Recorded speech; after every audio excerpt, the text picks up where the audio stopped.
Les commandements.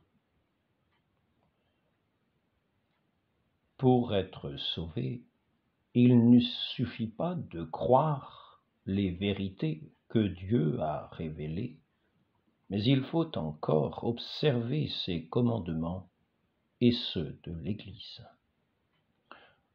Le décalogue oblige les chrétiens aussi bien que les Israélites.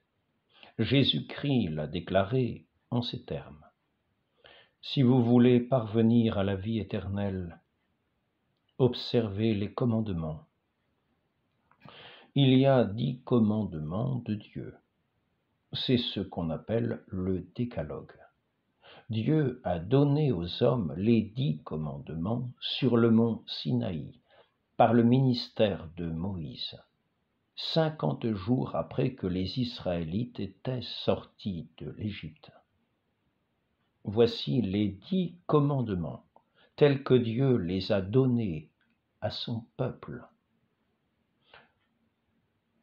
Premier commandement, je suis le Seigneur votre Dieu, qui vous ai tiré de la terre d'Égypte, de la maison de servitude. Vous n'aurez point d'autre Dieu que moi. Deuxième commandement, vous ne prendrez point le nom du Seigneur votre Dieu en vain. Troisième commandement, souvenez-vous de sanctifier le jour du sabbat. Quatrième commandement, honorez votre père et votre mère, afin que vous viviez longtemps sur la terre. Cinquième commandement, vous ne tuerez point.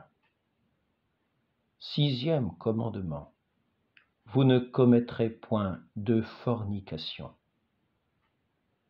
Septième commandement, vous ne déroberez point. Huitième commandement, vous ne porterez point de faux témoignages contre votre prochain. Neuvième commandement, vous ne désirerez point la femme de votre prochain. Dixième commandement, vous ne désirerez point sa maison, ni son serviteur, ni sa servante, ni son bœuf, ni son âne, ni rien qui soit à lui. Dieu grava le décalogue sur 2 tables de pierre. Sur la première étaient les 3 premiers commandements qui se rapportent à Dieu. La seconde contenait les 7 derniers commandements qui se rapportent au prochain. Les 3 premiers commandements se rapportent à Dieu, en effet. Le premier nous ordonne d'adorer Dieu. Le deuxième, de respecter son nom. Et le troisième, d'observer le jour consacré à son honneur. Les 7 derniers commandements se rapportent au prochain. En effet, le 4e nous ordonne d'honorer nos pères et mères. Et les 6 derniers nous défendent de nuire au prochain dans sa personne, dans ses biens et aussi dans son honneur.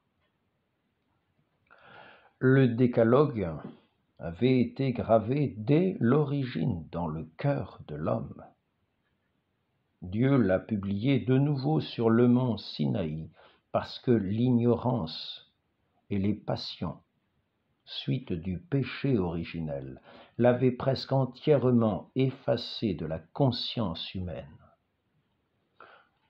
Le décalogue oblige les chrétiens aussi bien que les Israélites.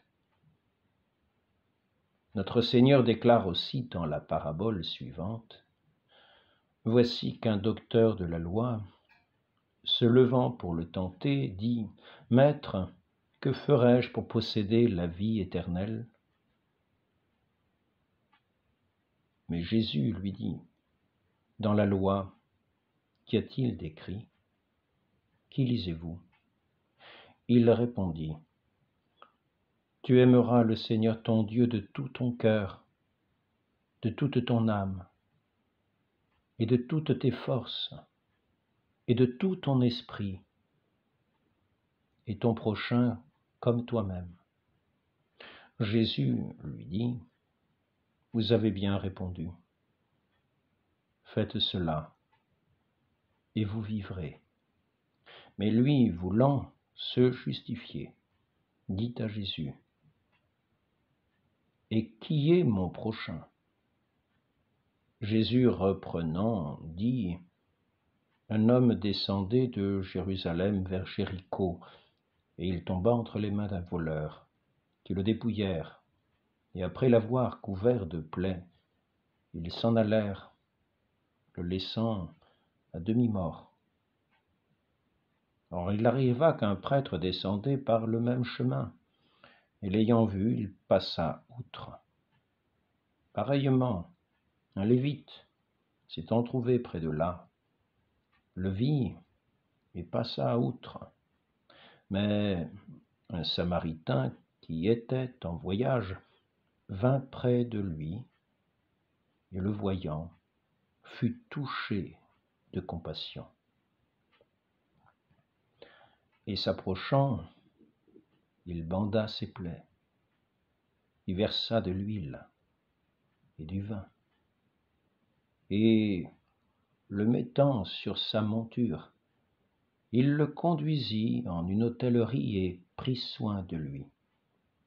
Et le lendemain, tirant 2 deniers, il les donna à l'hôtelier et dit, « Prenez soin de lui, et tout ce que vous dépenserez de plus, moi, à mon retour, je vous le rendrai. » De ces 3, lequel vous paraît avoir été le prochain de celui qui était tombé entre les mains des voleurs? Le docteur répondit, celui qui a été compatissant pour lui. Et Jésus lui dit, allez, et faites de même. Nous sommes obligés d'observer les commandements de Dieu, parce que Dieu est notre souverain maître. Il a droit à notre obéissance, et que, avec sa grâce, ils sont faciles à observer.